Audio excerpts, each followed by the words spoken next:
We don't have a story equal to our power. Did you get that? We don't have a story equal to our power. We need a new story.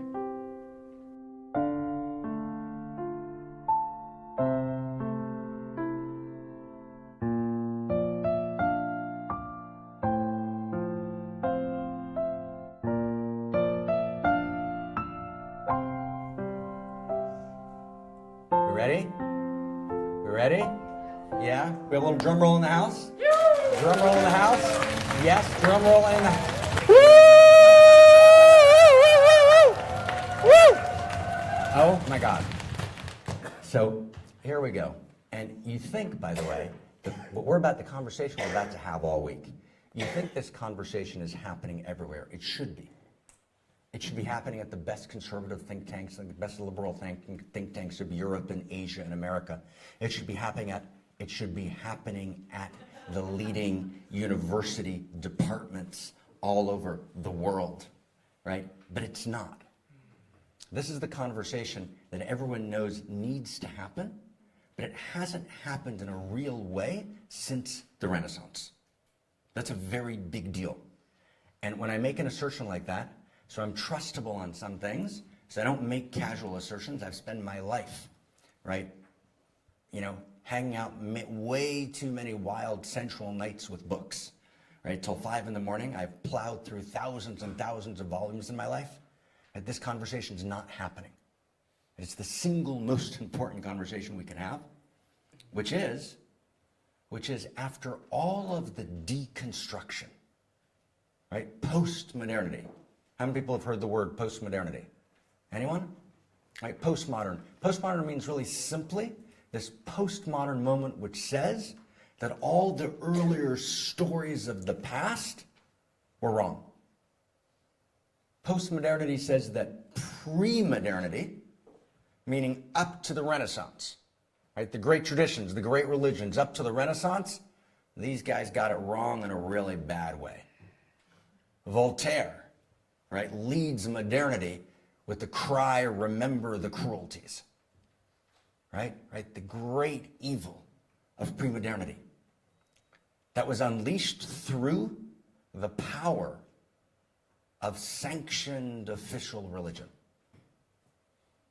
So postmodernity critiques the hell out of pre-modernity, but forgets to make a distinction. It forgets that actually in pre-modernity, there were two different kinds of things happening. In pre-modernity, there were deep, shared depth structures. Structures of depth which actually understood something about the cosmos that were shared by all the great traditions. And then there were exterior structures of ritual in which every tradition said, we got it right. This is the way you go to heaven. We've got to kill you, right? We go to a higher heaven by killing you. And then there's no redemption, says Augustine, outside of the church. But the Dalai Lama's Tibetan Buddhist lineage says the same thing. And there's a Jewish version of it, and there's a Muslim version of it. There's even a Sufi version of it, despite the fact that we hide it. Meaning all the pre-modern traditions basically said, I've got a direct line to God Goddess. She told me how to do it. She also told me she wants to be monogamous just with me. Right, just me. She is only making love with me. Anyone else, right, who wants to actually make love with her is actually fornicating in the temple and should be killed by the jealous husband, which is the religion. It's a big deal. That's the basic structure of pre-modernity. Pre-modernity is God monogamy. God married me, and as Hosea the prophet says, anyone else who interferes in that relationship is an adulterer, and therefore should be stoned, as adulterers in pre-modernity appropriately were described in all the great traditions.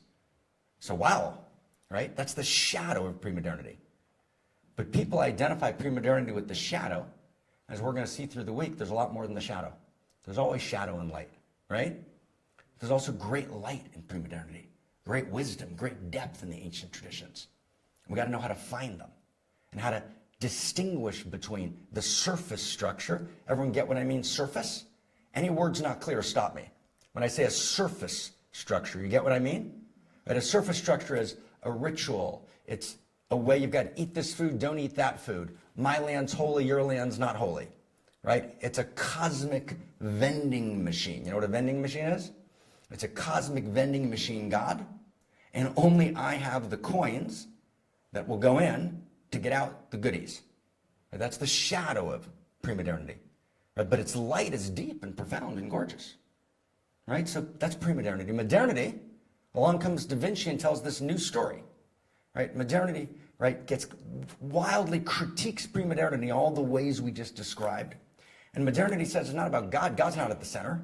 Goddess is not at the center. The human being's at the center. And human power and human creativity and human reason. It's beautiful in the scientific method. Right? And shared access to knowledge. It's not one prophet who knew knowledge, one guru who then transmits it to everyone else. Right? The guru model that we have in modernity, right, and in our day today still lives, even in the Western world, imported from the East, comes from pre-modernity. Meaning, I'm the person with the great experience, and get close to me, and you'll access the experience. Now, is that wrong? It's not entirely wrong. Hang out with great people is always a great idea, right? Hang out with people who do great music, and hang out with people who do great silence. Fantastic idea. But no one has a direct line. That's what modernity said. Modernity said we got to democratize governance. Everyone gets to vote. Right? Like, wow. And so modernity introduces scientific method, right? And an entirely new vision of what it means to be a human being, in which if we use our reason, we will access nature. Nature is essentially not governed by a God above, but it's essentially separate, discrete objects. Know how each object works. Measure the object. Don't just classify it. Aristotle said classify. Modernity said measure. Measure the object. Measure all of the individual objects, and you will actually produce knowledge like the world has never seen. Was modernity right? Anyone? Absolutely. Right? That breakthrough, right? That demystification of nature, that disenchantment of nature, where we began to say, no, actually there's a big universe. The universe is made up of inert. You know the word inert? Inert means dead. It's not living, it's not pulsing, it's not, it's inert. It's dead matter. It can be analyzed. Every individual piece of inert matter can be analyzed. You put together all that knowledge, and you will actually be able to put a man on the moon, which is what we did. It's a big deal.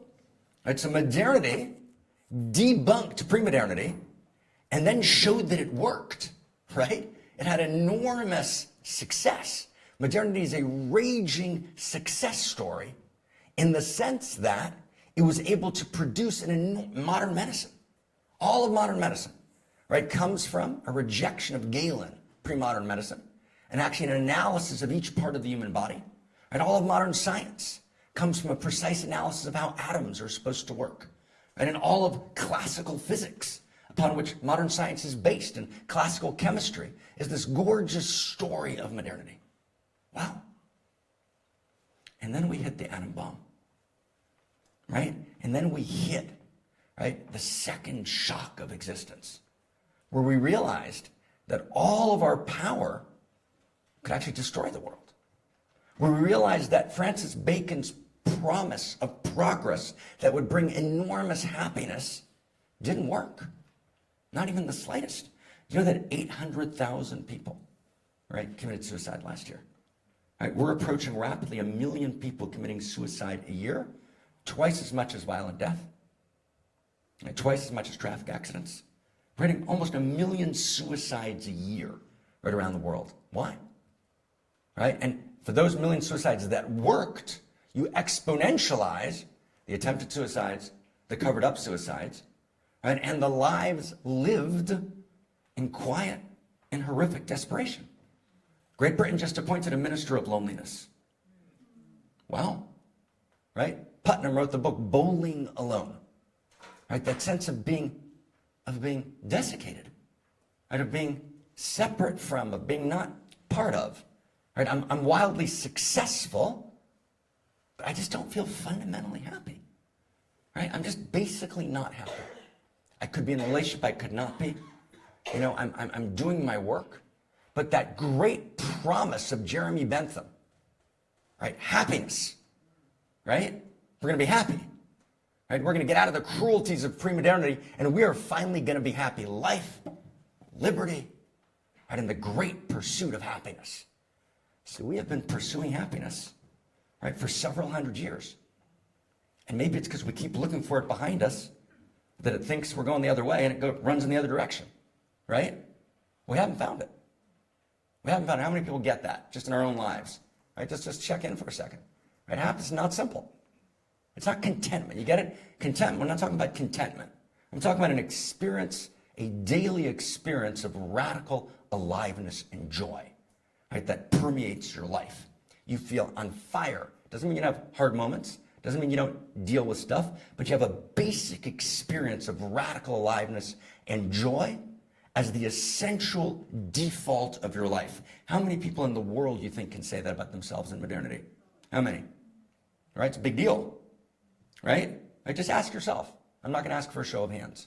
Just ask yourself, right? Can you actually say to yourself honestly that your default experience is radical aliveness and joy? Right? That was the promise of modernity. Right? So post-modernity came along and deconstructed modernity.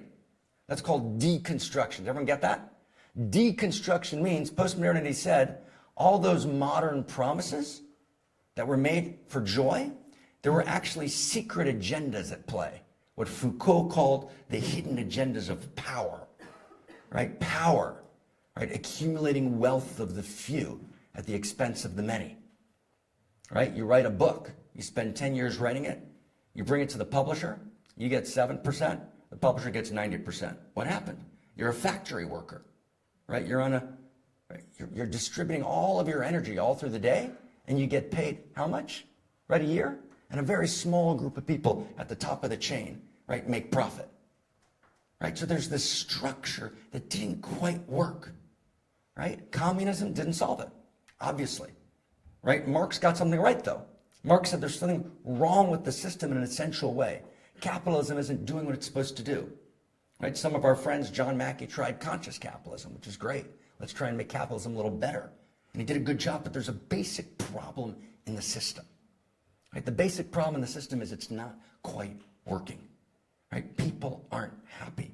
Right? The levels of depression, of disease, of mental illness, right? Of suicide, right? Of just a basic lingering sense, is this all there is, plagues the entire system of modernity. And post-modernity comes along and says, all of modernity's claims of meaning were wrong. They made them up. It was just a grab for power. That was the great deconstruction. And post-modernity did good things. It said, okay, all the people that got marginalized, let's get them in. Transgender, right? Gay, women, civil rights, right? So post-modernity said, forget about the promises of happiness.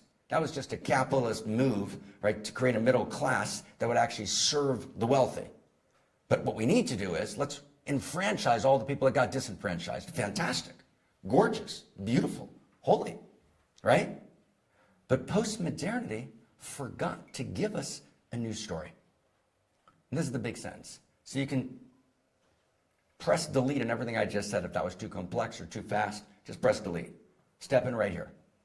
Right? Post-modernity deconstructed the entire great story of modernity and the story of pre-modernity, but didn't fill in with a new story. So there was no new narrative of success. What does it mean to be successful? There's no new narrative of sexuality. There's no new narrative of relationship. There's no new narrative of desire. There's no new narrative of spirit. There's no universe story. There's no narrative of identity and community. And so we're left in this place in which post-modernity deconstructed all of the early narratives, but didn't provide a new narrative in their place. Now, this was the hardest part's done. But does everyone have a vague sense of what I mean by that? Give me a show of hands. How many people followed some of that, most of that? Right? Okay? Okay. So we're in this moment. We're in this moment, we've got this grand deconstruction, right? There's no stories. And then what happens is we hit a crisis. We hit the biggest crisis we've ever hit in our lives. And let's take a look at it. We've got no idea where we're going. We've got no idea where we're going. And we're in an exponential growth curve. Get what that means? Our growth is growing faster and faster and faster, and we're growing and we're growing and we're growing. We went from 150 years ago, 500 million people on planet Earth. Now we have above 7 billion. You with me? Then we're extracting. You know what an extraction model is? I'm extracting from the Earth resources. So it took 1 billion years to create the resources, but I'm extracting the resources. In the last 100 years, we've fished most of the seas. Right? The fish that are left have mercury in every problem that's now entering into our bodies. Right? We have what's called peak phosphorus and peak oil. Right? I mean, we're losing essential access to core natural resources that we need to power the planet. The climate, we'll see in a second, right? A mess in every possible way. The gap between haves and have-nots is getting wider and wider and wider and wider. 17,000 children a day, right, are dying of starvation or starvation-related diseases, right? Right? We don't have a story of meaning, right? We're left without a vision of where to go. So we have this infrastructure problem. The infrastructure of our society is actually breaking down. Our banking, I don't know how banking works. I could spend 2 hours on it, but banking basically works on your money goes into the bank, then they lend it out lots of times over, right? Thank God no one goes to get the money out of the bank, because if you did, the whole system would crash, which is part of what happened in 2008. But basically we're lending money, assuming that it's going to keep growing and growing and growing and growing and growing. In order to keep growing, we've got to keep making more and more products. We've got to create artificial scarcity around products, which is why high-tech products are still scarce. So you can have high prices even though there's no scarcity. Right? So we've got a created scarcity of products to keep prices up. We have an exponential growth curve, which means it's going to fall off. Right? We have a resource structure, infrastructure, which is going to collapse on itself. We have a currency structure, which is about to implode.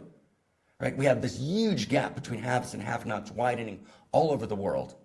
Right? And actually, all of our basic systems are in disarray. And they're all happening at the same time. So what's going to be? What's the vision? And we have no story to get us beyond it. See, when this happened in the Middle Ages, Da Vinci and his gang came and they told a new story. That told a new story of what my identity was as a human being, what it means to form community, right? What it means to love each other, right? How values work, how meaning works. Da Vinci tells this new story, and in a world filled with plague and suffering is able to lift itself up because the story was scientifically accurate and it actually inspired. It became a strange attractor into the future. But now we're at a moment of infrastructure breakdown, right? Of governmental governance breakdown, of resources breakdown, right? Everything's breaking down, right? In every part of the system. And yet, we're not sure where to go. We're trying to fix the system in any way we can, but leaks are breaking out all over the place, right? And the potential, and I could spend 10 hours on this, I'm going to stop here, but the potential of an all systems crash is actually right at the corner, right at the corner. We keep stopping the gaps, putting something into the dike to stop it. We try and make a slightly better capitalism, which is a great idea, but doesn't quite take us home. The socialist vision didn't quite work. It didn't have incentive. Didn't take us home, right? Depression rises and rises and rises. Countries with most wealth have the highest depression. Go to Finland. Most wealth available, most depression, most mental illness, most anxiety, right? Something's not working. So we're desperate for a new story. Along comes a friend of ours, Yuval Harari, and writes a book a few years ago. I'm going to use that as the focus for the next 5 minutes. He writes a book called Homo Sapiens. How many people have heard of the book? Right, a few in the room. Great. writes a second book called Homo Deus. Homo Deus. These books are not Homo Deus, the divine man. Homo sapiens is the story of humanity, and Homo Deus is, in Harari's terms, the future of humanity. Now stay with me, okay? And now we're starting, okay? We're now officially starting. So in this book, right, Homo Deus and Homo sapiens, right, Harari tells a story, right? And that story is an utter disaster. It's a beautiful book. He writes really well. It sold 8 million copies, the first one, which a book of its kind shouldn't sell more than 20,000. It's being read by Bill Gates, by Obama, right, by leaders, right, all over Europe, all over Asia, all over the United States. And it's being taken as the best vision of the new story. So I want to get a sense of what Homo Deus means. The vision of Homo Deus is based on 4 premises. 1, there are no truths that we can know, right, about interiors, right? Meaning all the great systems of belief were fictions. Those were fictions of pre-modernity, and they're not available to us because they've been debunked, right, by modernity. That's his position. And he argues it very forcibly and very powerfully. But much worse is where he says we're going. Remember the Hunger Games? Remember the movie Hunger Games? Anyone? Hunger Games? How many people saw Hunger Games? Essentially, Homo Deus is about Hunger Games. Homo Deus means there's going to be a group of humans, right, who have the ability, the financial possibility, the financial clout, right, to actually access, right, hacking their lives. They're going to have longer and longer lives. They'll become, some mixture of human with all sorts of biohacks, right, and all sorts of cyber hacks, right, which is gradually happening. We're at the beginning of it. How many people walk around without their cell phone, right? No one. You're just looking at your cell phone all the time. Your cell phone slowly becomes part of you.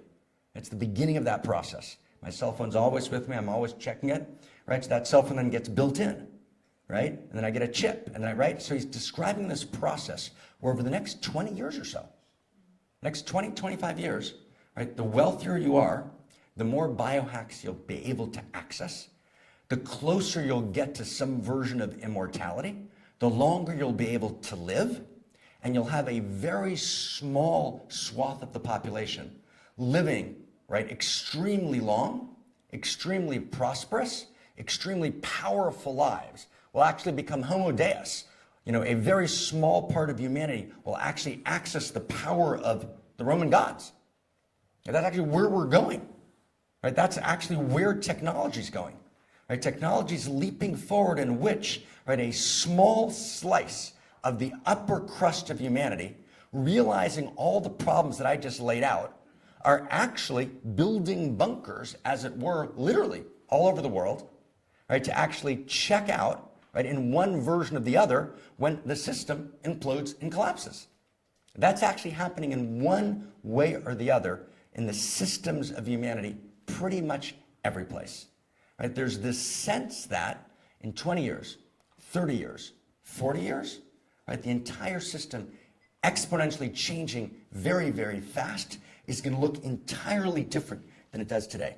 Now, I know you think I'm exaggerating. Okay, so I'm going to read you a little bit from Homo Deus. All right? So in Homo Deus, he basically, right, says the following.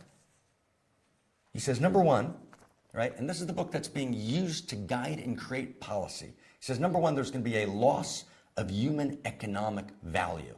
And it's the idea that humans will always have unique value beyond non-conscious algorithms is wishful thinking. Everyone get that sentence?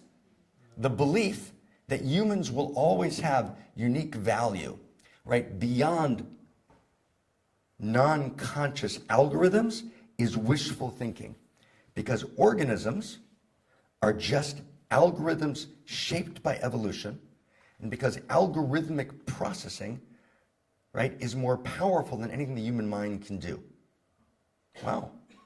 The way for technological unemployment, meaning we're going to basically make most jobs obsolete in the next 30 or so years, the way for technological unemployment has been paved by humans professionalizing and specializing in ways that lays the groundwork for machines to essentially take over.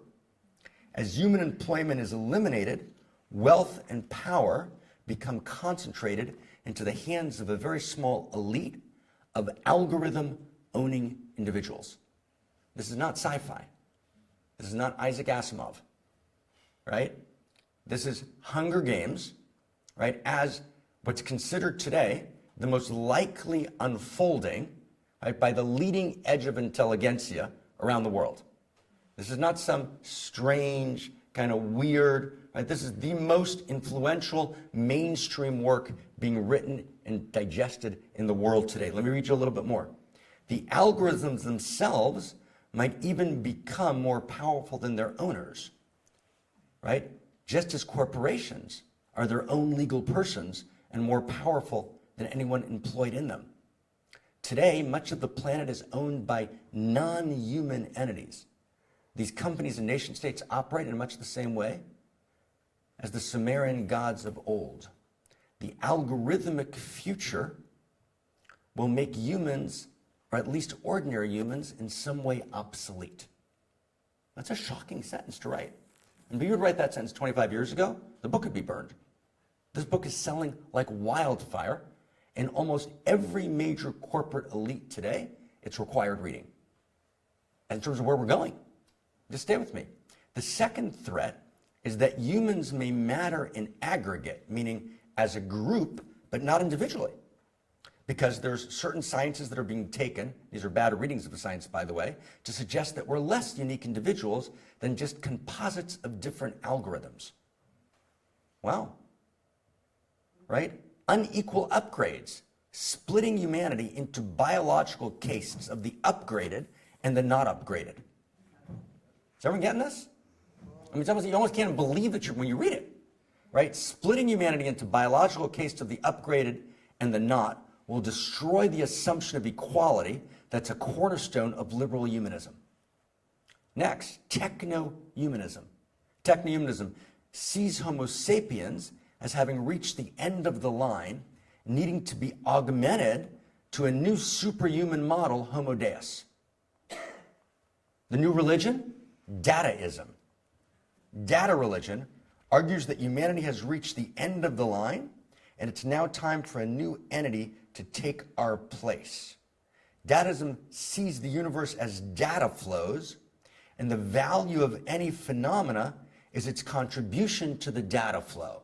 Now, if you think that has nothing to do with you, imagine something happened to you and you didn't post it on Facebook. Just want you to just catch that for a second. You did something, but you didn't post it on Facebook or Instagram or put it on the social media. You almost don't think it happened. Everyone know what I'm talking about? Where did that come from?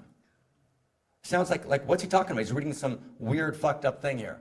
But actually, when you begin to realize that I'm attached to my cell phone, right? Which has more power in it than the Pentagon computers had 25 years ago.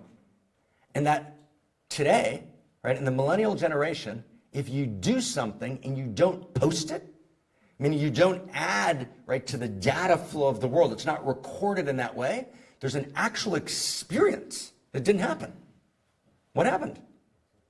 Right? So and these are just the first indicators of it, but I just want you to get, you can access this yourself. Right? This is not a kind of strange, right, and crazy vision, right? At the center, right, we have the sacredness of data, right? Right? In early humanism, people kept on believing in God by arguing that humans are sacred. But eventually the focus just shifted to humans. Today with Dataism, we'll argue for the sacredness of the Internet of all things because it serves human needs. As all data processing accelerates, this new system, the Internet of all things, will emerge and the need for Homo sapiens will vanish. Like capitalism, Dataism is now mutating into a religion. In this view, humans are merely tools for creating the Internet of all things that will eventually leave the planet and spread out to pervade the galaxy with an omnipotence like God. In this view, we must not leave any part of the universe disconnected from the Internet of all things. Right? To be disconnected is to be idolatrous. right? Google Earth will take a picture of wherever you live. There's no place in the world which is not part and accessed by the Internet of all things. Just as free market believers trust in the invisible hand of the market, dataists believe in the invisible hand of the data flow. Being part of this flow is what makes me alive. We're part of something bigger than just ourselves. Wow. So I just want you to get it, okay? And when I first started saying it, I saw people rolling their eyes around the room. This is some weird, what happened to them over this year, right? This weird, freaked out, kind of crazy thought. This is the central book, right? There's dozens of others like it. I just picked one. But this vision of Homo Deus, right? Does everyone just get a sense? Everyone get a taste of that for a second? How many people just got a taste of that? Just how many people got a taste of that? Okay? Peter Diamandis. How many people here have heard of Peter Diamandis or Ray Kurzweil? One or two or three or four in the room. Peter Diamandis and Ray Kurzweil are always talking about new tech upgrades that you can get, right? New abundance. But they're actually serving, you can take this amount of vitamins and this amount of injections, and if you live another 5 years, then you're going to get to live another 5 years afterwards because the new medical advances. But all of these things, all of their descriptions of Peter Diamandis and Ray Kurzweil cost a fortune. That they're only available to, right, the people with most access, with most information, with most connection. And I have to tell you a little secret, and it's a disturbing and frightening secret to me. Most of my good friends, most of my close friends are trying to access this world in some real way, right? I would say 95% of my good friends are part of or related to the Peter Diamandis, Ray Kurzweil world, and they've researched extensively life extension, right? They've actually diversified their assets in very particular ways. They're taking 140 supplements a day. They're injecting in various ways. They're beginning to biohack, right? And these are regular run-of-the-mill people, right? All of them CEOs, leading doctors, right? It's happening literally now, right? As we're kind of living our lives, there's something that's actually, there's a creeping annexation of humanity, right? And it's a shocking reality. And what Harari basically says is, right, that there is no great human story, right? The pre-modern story, he says, is wrong. That was pre-modern religions. That was off. Modernity, right, with its equal access, right, to human rights and liberalism, right, and potential, and you can pull yourself up by your bootstraps and make it work. Well, he points out correctly that's actually not true. Do you know that 90% of the people today who are wealthy were born from relatively upper class people, and 90% of the people who are poor were born from relatively poor people? Right? The notion of social mobility worldwide is actually mythic. Right? And this great drive of India and China to create their own middle classes will require the resources of several planet Earths in order to fulfill it. So where do we go? So the Netherlands is prosperous. Brussels will do well, right? Some sectors of the United States. What about the rest of the world? And we literally forget. The rest of the world is in turmoil, right? Europe, I'm not even going to start to talk about Europe and where Europe is going to be in 25 years. What the impact of immigration is going to be on Europe and how that's going to play out. It's wild. It's completely wild. Where are we going? So we're at this moment when we need a new story. Okay, we need a new story. We desperately need a new story.